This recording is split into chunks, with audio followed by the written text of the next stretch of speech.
So now we have the panel ready, and we have the Professor Mažeika Patricio Sullivan already there. So I think that we can just jump into that. So I'm gonna introduce our panelists. Welcome, panelists. For this portion, we have Dr. Mažeika Patricio Sullivan, Ms. Natalia Patritti Cram, and Ms. Rene Castillo. Dr. Mažeika Patricio Sullivan is a professor in the School of Environmental and Natural Resources and director of the Ransom designated, if I'm not wrong, the only one in Ohio, Ransom designated Schiermeier Olentangy River Wetland Research Park. His research addresses the ecology, conservation, and policy of watershed, wetland, and coastal ecosystems. Dr. Sullivan is also actively engaged in promoting and supporting equity, inclusion, and diversity in ecology and natural resources through teaching, research, and service activities. At the national level, Dr. Sullivan leads the Justice, Equity, Diversity, and Inclusion Task Force for the Society for Freshwater Sciences, and is working with the U.S. Department of Justice Bureau and Indian Affairs at the Coeur d'Alene tribe of Northern Idaho on issues related to Native American water rights. Dr. Sullivan also serves as Chief Diversity Officer for the School of Environmental and Natural Resources. Welcome, Dr. Sullivan, to this panel. We also have Rene Castillo, a graduate student in the School of Earth Sciences under the advice of Dr. Audrey Sawyer. Rene works on groundwater recharge in Tanzania and the impacts of climate change on groundwater resources. Welcome very much, Rene. And last but not least, we have Natalia Patritti Cram. Is an undergraduate student in the program of Medical Anthropology and Public Health, and is interested in the water-related illnesses and conflicts and water scarcity.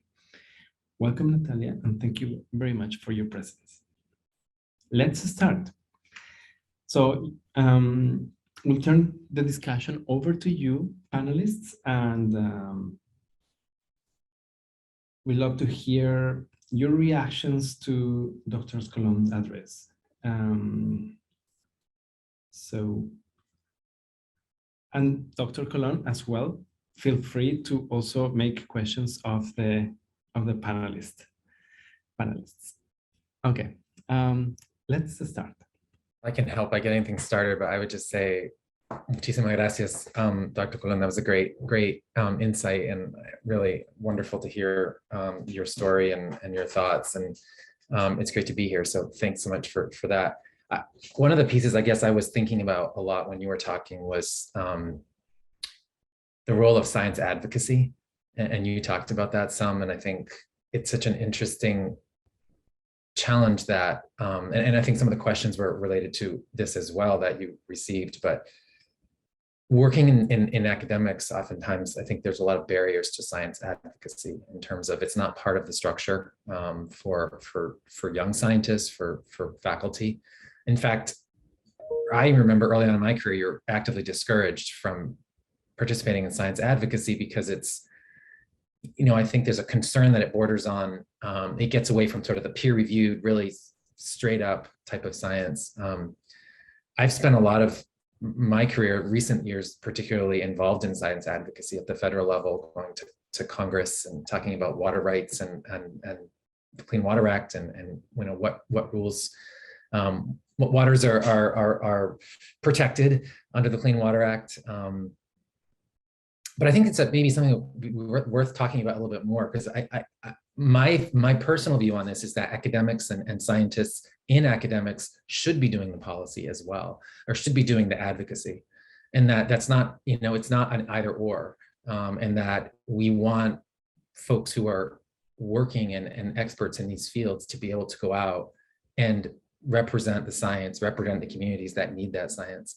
And so I gave a talk a few months ago to a school of public policy and was making that point around the Clean Water Act and saying, look, you wouldn't want your medical doctor, right, to not advocate for your health.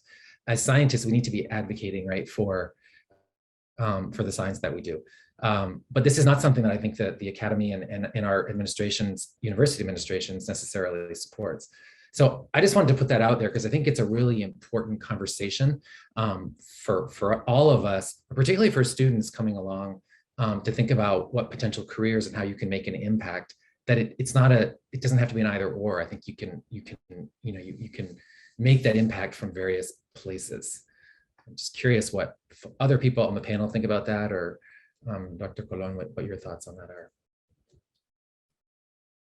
I'm happy to jump in, but if others want to share some thoughts, how they perceive that issue, I'm happy to wait. Okay, gracias a ti, and thank you for the work you're doing. I obviously wholeheartedly agree with you. I've been working at this intersection for a long time as well. And I believe that that is my place. That's the place that you have clearly as well chosen. But you're right that there is a belief, or maybe a long-held belief in the scientific community, that when you start to advocate, it takes away from the purity of the scientific research, and that you're starting to now trend into a space of telling people what to do with the science. And I believe that as a scientist, I have a responsibility to help put the science along with a better understanding of it and the ways in which it can help decision makers in their hands, right? And so I obviously don't subscribe to the belief that I don't believe that doing science alone and putting it out into the ether gets the job done for society. It advances science, but if it's not put into the hands of those that are making the decisions for people on water quality, on all of these things, it is very hard for the best decisions to be made for folks. And that doesn't happen automatically. Decision makers in the county commission of a remote rural community are not going into PNAS to read a paper on, this is not going to happen, folks. And so there is a gap there between the production of knowledge and the decision maker being able to take that and the learnings and the gleanings of that to be incorporated into a new rule for water access and clean water in a local community that we have to inhabit, and that I am okay saying that we have to inhabit, and that I'm okay inhabiting as a scientist. So I do see it as part of my responsibility. I seek that communication and that showing up to Congress, to the briefings, and speaking for these issues. I see all of the advocacy work with the executive and legislative branches as part of it.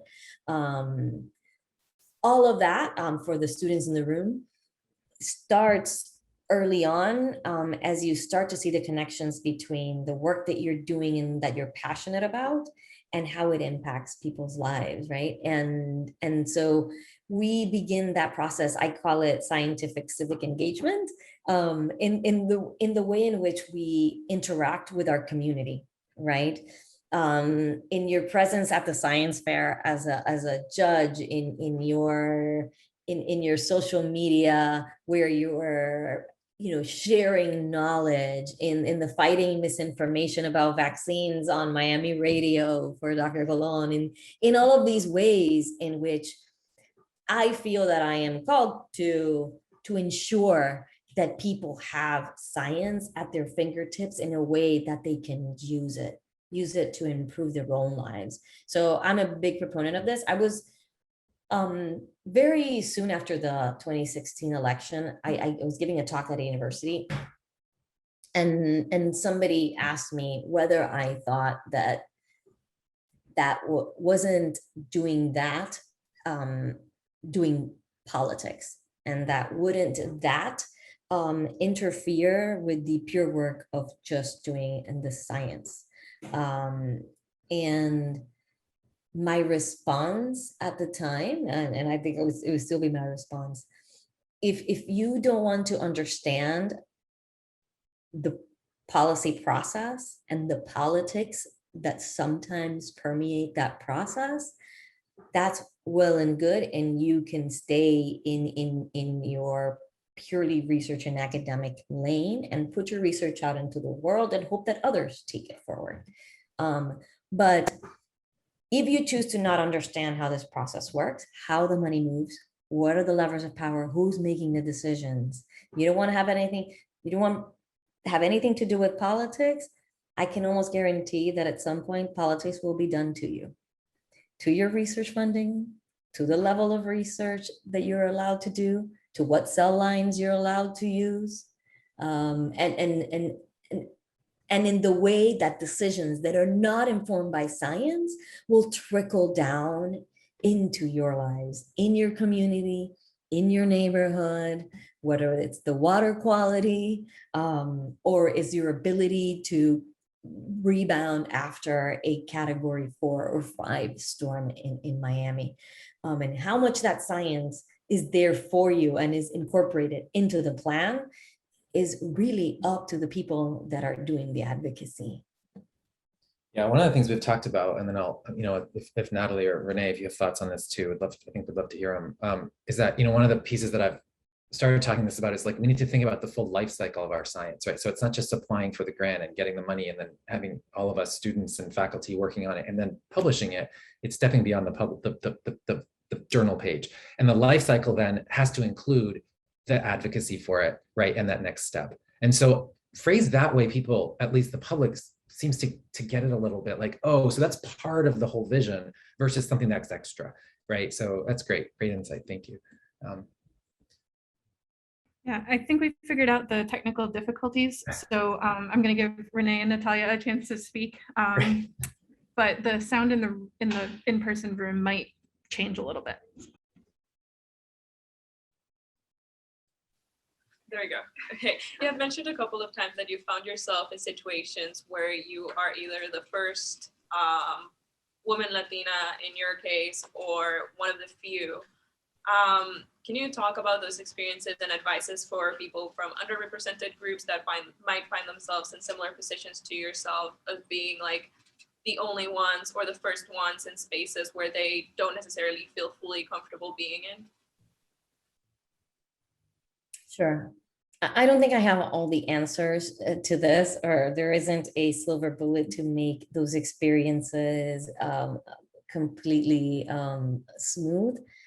What I can tell you is that the times where I have been in a situation where I've experienced imposter syndrome, which is very normal and very natural for all of us in different situations, the only thing that has really worked for me is to remind myself of the long and arduous road to get to that point. One of the things I do is I go back and I reread my resume to myself.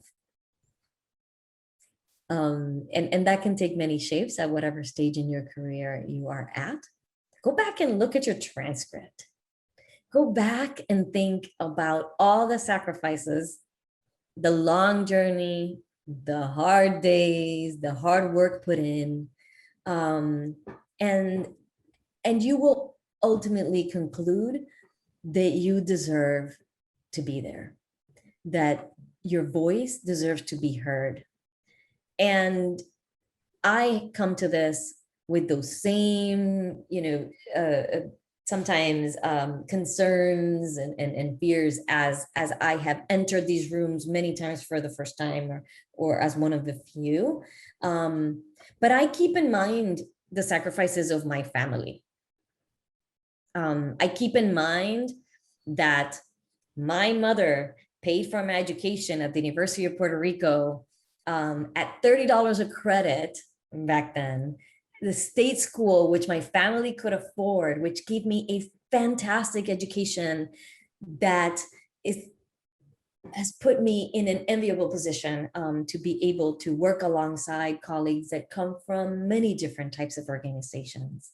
I remember the sacrifices to get me to that point. I remember the hard work. I remember that when I show up at that table and I pull up a chair and I'm in front of that mic, that I not only speak for me and my expertise, I speak for my community.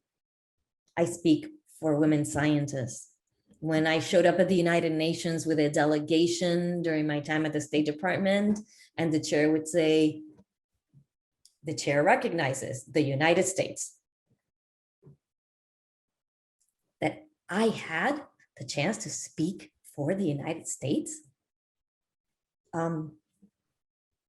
It's sort of the process of being grateful, but also the process of owning the hard work you've put in, everything that has brought you to this point, and knowing and having trust in the knowledge that you are there to contribute.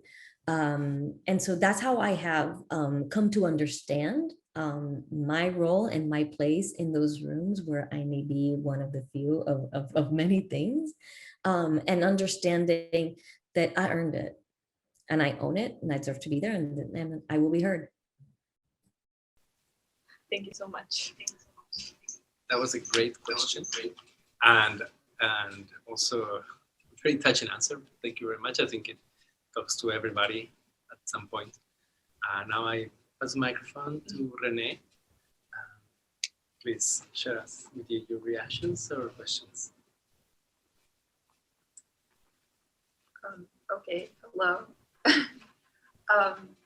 My thoughts on what you told us all so far are just like really, it's refreshing to hear how you're a grown scientist talking to us baby scientists about like these core values of science being like passion and collaboration and service. Service is a big one for me. I think that's a big like core value of science, is that you should use your knowledge to serve other people. And I think it's really interesting to see that you can do that through switching through to policy from your strong science foundations. So I wanted to, I think you say, like circle back to the talk on like policy and advocacy. And I guess after all of us hearing your really like enriching experiences, if you were to go back and to have to start over as a baby scientist, knowing what you know now, being that you're at the forefront of like SciComm, like this big component of communication, being able to expertly communicate what you know to people in a way that they'll understand, what would you say would be a good first step for students to start to do capacity building in SciComm?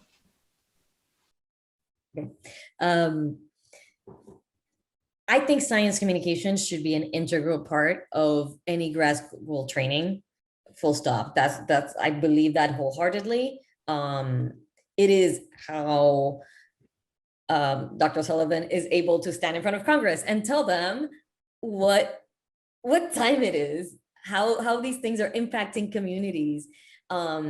You have a limited amount of time, you have an audience that may not be well versed in all the details.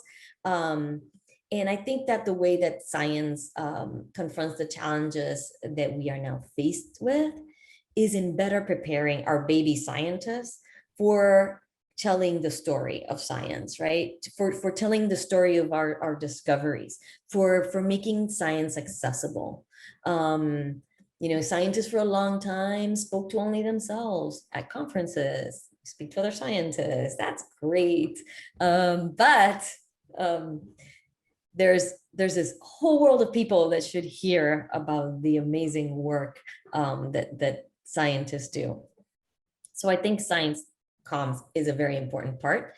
And I think the opportunities for that are limitless. If you think about all the platforms at your disposal, from social media to blogs. I've participated in graduate student podcasts on science. There's just so many ways in which you can start to put this invaluable information in the hands of people, start to inspire, and you can do that at this point and down the road. So participating in activities that put you in touch with the community directly from boards and projects. There's many ways in which to sharpen your comms chops, I think, in on the way. But I think get out there and do it and figure out where there's a need. And there is a big need across the board for your voices. Yeah, I might add to that too, because I think that's, I think a lot of the science itself, the scientific societies are starting to understand the importance of the science communication as well. And so for students who are interested in, in your core fields, to even within the context of getting engaged in the scientific society, whether that's the local chapter or the national chapter, there are wonderful opportunities for students now to actually develop those skills around science communication that weren't there 10 or 20, when I was in grad school, they weren't there. That was something, right, that just didn't exist. But now they're really trying to make that community to the science link. And the students are the ones who are really doing this the best, I think, because they're really on top of, you all are on top of sort of how to speak, the current in a current way, and use the current tools that are available. So yeah, I think it's great. But that's another one, I think, for students particularly, and OSU has a lot of great opportunities for students to link to those professional societies. I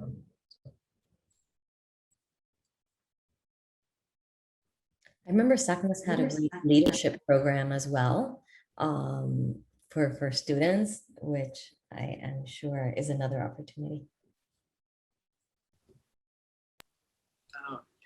Yes. So now that we are here and that we have this round of questions, I was wondering maybe to Dr. Colón, if you have the opportunity to make a question to some young students, baby scientists, sorry, what would you ask now?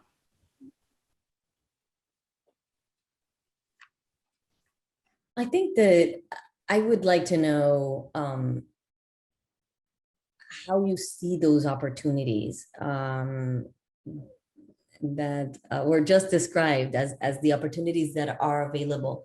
Do you feel you have access to them? Do you feel that you're able to expand your skill set within your graduate training? I know SACNAS itself as a chapter is offering you this amazing opportunity to build this network and to have these opportunities. But do you see it come through in the training grants? Do you see it come through in the actual way the system is set up? And or do you feel that there's more that you would like to see?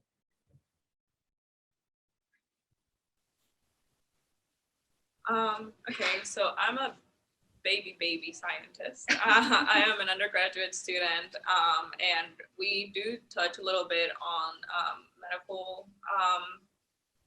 medical questions and medical inquiries when it comes to water, which is specifically what we're doing right now. But I think that in my field specifically, which is medical anthropology, we really do a lot of that outreach for the community, and we really do try to consider how certain issues affect the community as a whole.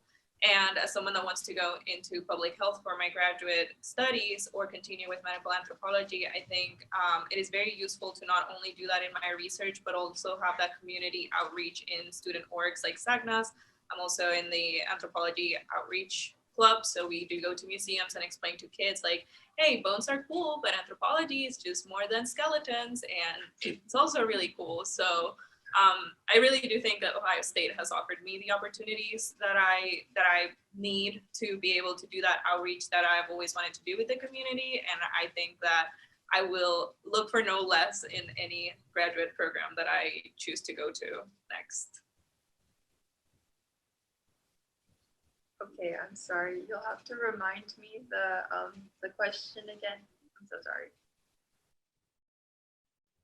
It's okay. Do you see these opportunities to that are they available to you in terms of, opportunities for science communication, opportunities for having, ways to take your science into the community?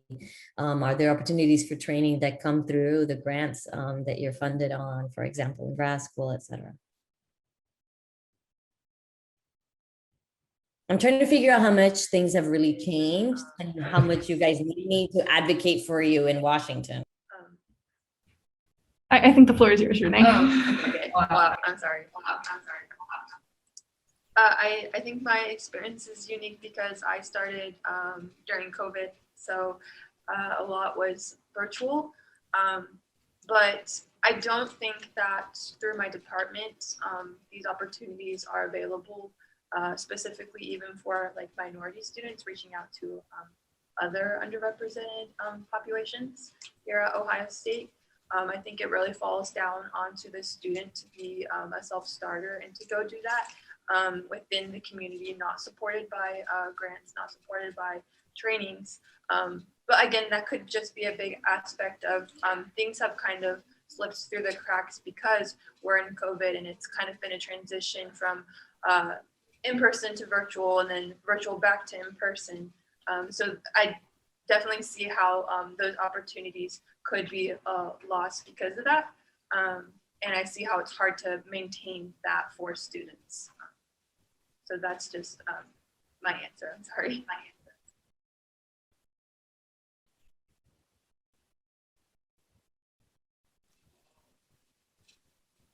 Okay. So now we can start for a second round of reactions. We can also have time to add some questions from the public, if there's any. So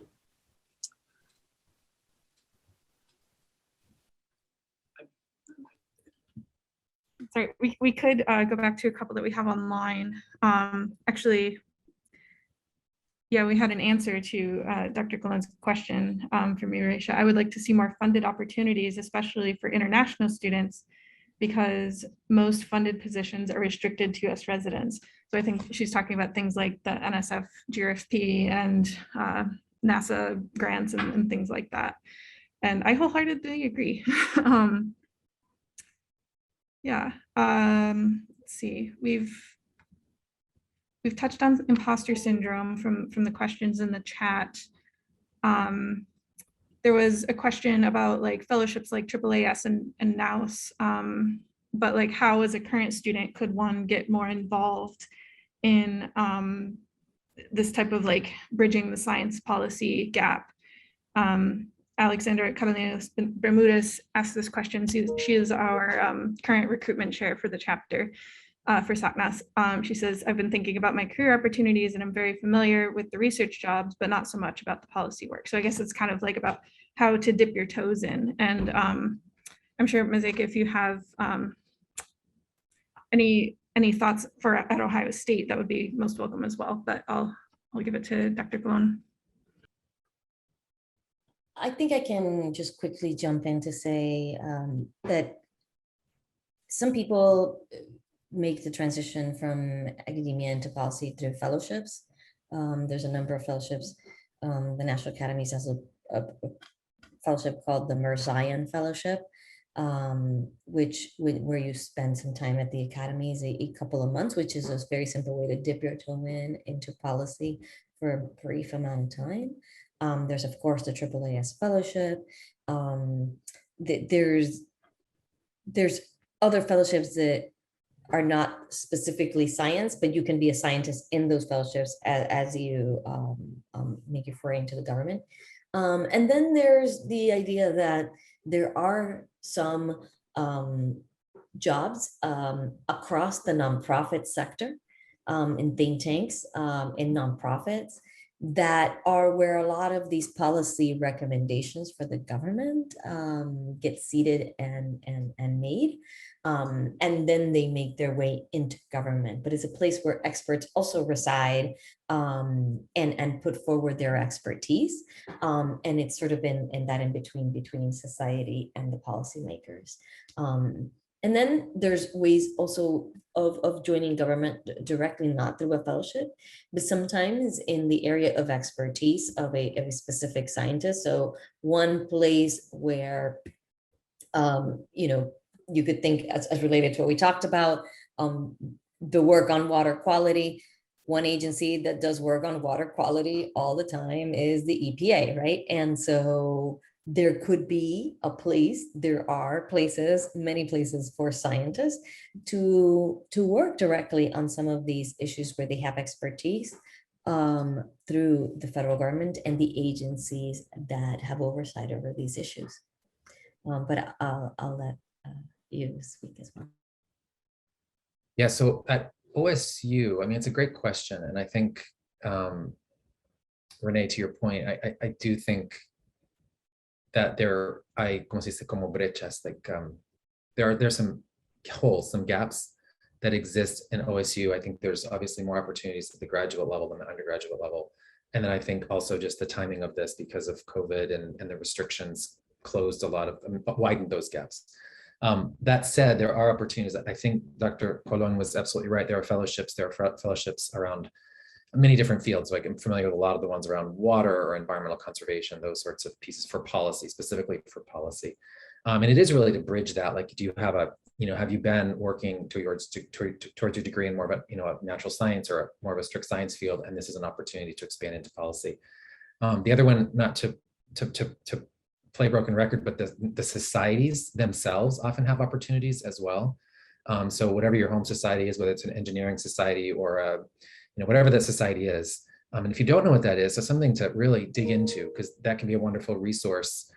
And they often have local chapters or regional chapters and national chapters, international, that sort of thing. But they often have funds for students and for international students as well. So that, I think that would be important. And then the other, it struck me as I've been talking to, it's really interesting because I think there are different pathways to get into policy. I'm primarily a researcher that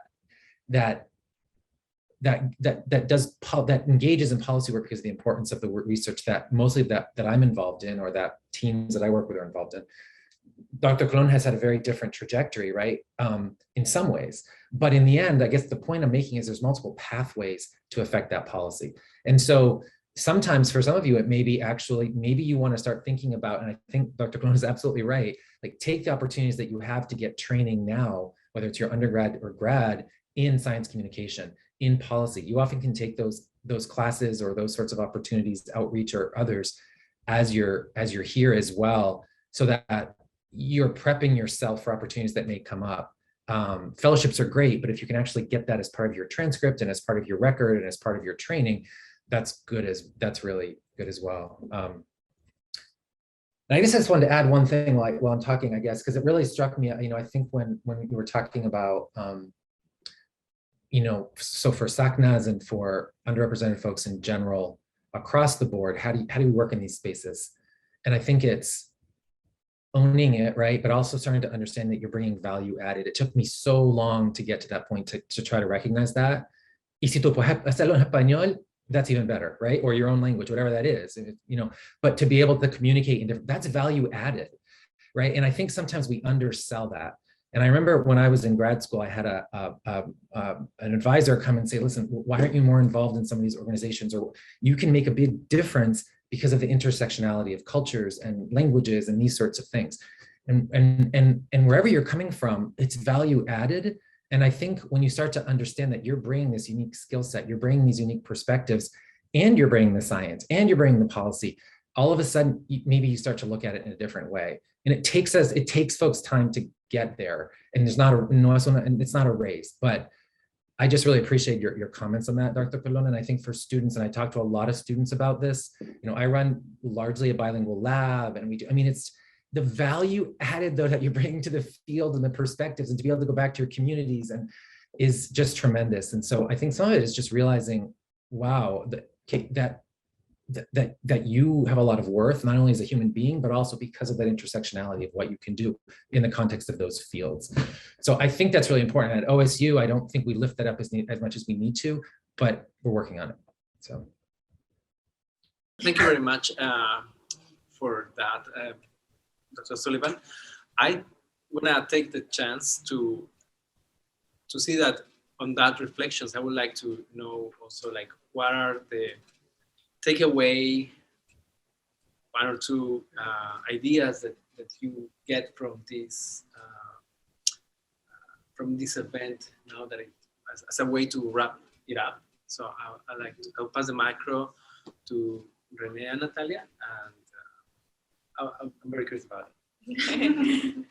I think the biggest takeaway out of this, which I've kind of been barely exposed to it, but this is just like a solidification of this idea, is that you can make your own path.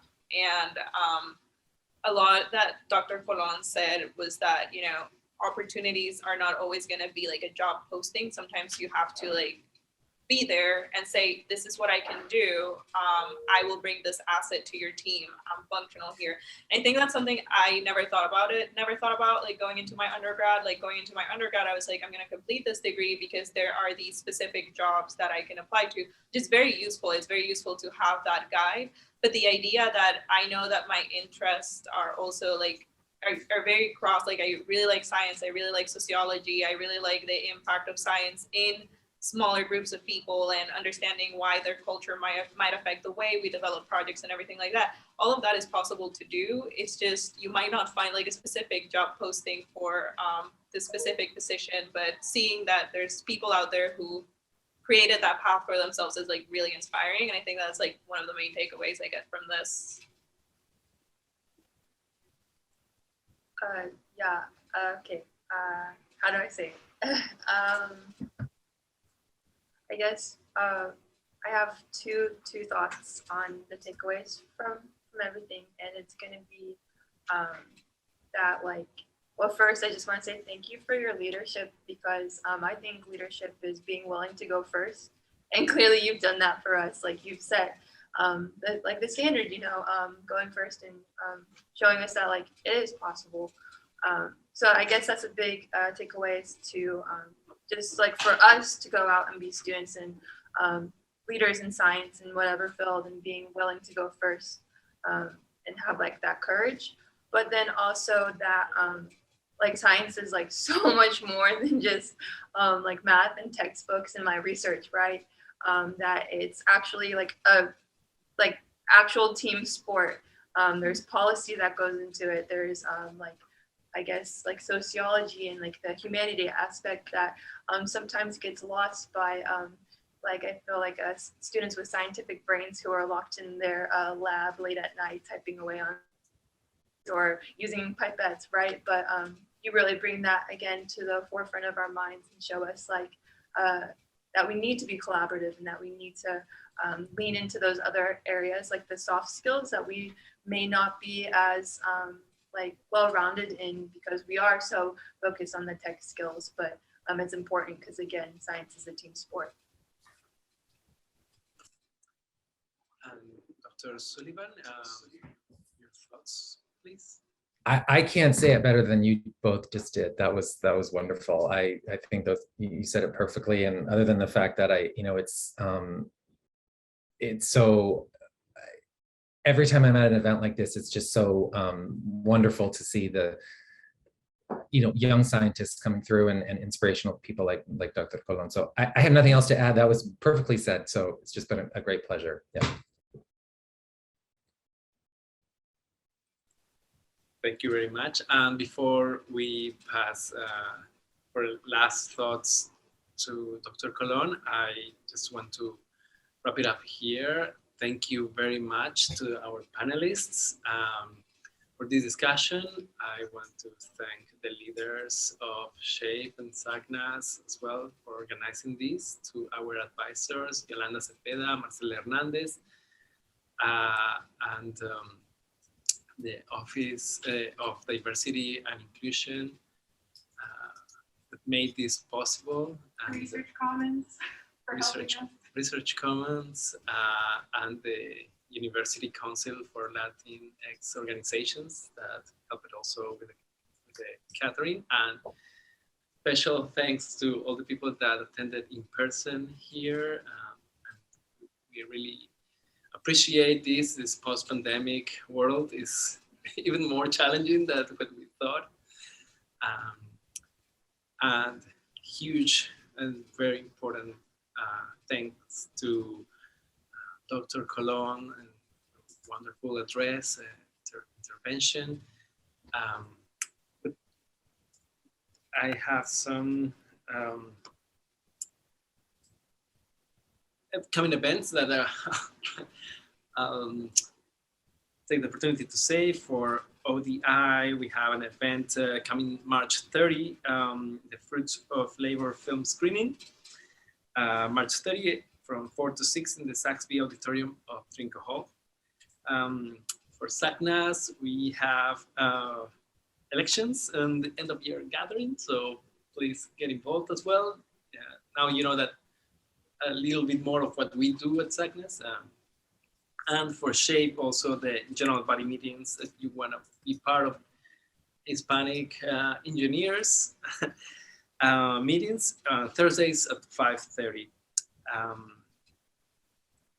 Okay, so that being said, Dr. Colón, please, do you have any final words of wisdom to share with our Ohio State audience? Thanks. I think all of you are going to Puerto Rico for the SACNAS annual conference, which sounds fantastic. I'm so happy. I really just want to thank you for the opportunity to speak with your chapter. Thank you, SHIP. Thank you, SACNAS, for the work that you're doing, creating a community, creating an environment and a space where you all can thrive and lift each other up. I think that that's extremely important during this journey. Thank you for the opportunity to tell my story, to also be vulnerable and tell you about all the ways in which it was also hard and it still takes work. And I still feel imposter syndrome at different times. But we deserve to be at that table. We deserve to have our voices heard. We need you in your fields, excelling and putting science in the hands of society. This is how we do it. This is how we build our communities. It is by contributing from where you are with what you have, with the knowledge that you're developing. It is how we change things for the better. So thank you for your interest in this topic. Thank you for your interest in my journey. I am privileged to have been here today, and I hope to see many of you in the future, in your future endeavors, out there with me and Dr. Sullivan, making our voices heard and advocating for these issues that we really deeply care about. Thank you again, and stay engaged with SACNAS. And leave a legacy for those that are coming after you to be able to sustain this good work. Thank you again to your advisors, Yolanda and Marcela. Excelente trabajo. Ustedes son una campeona. Thank you.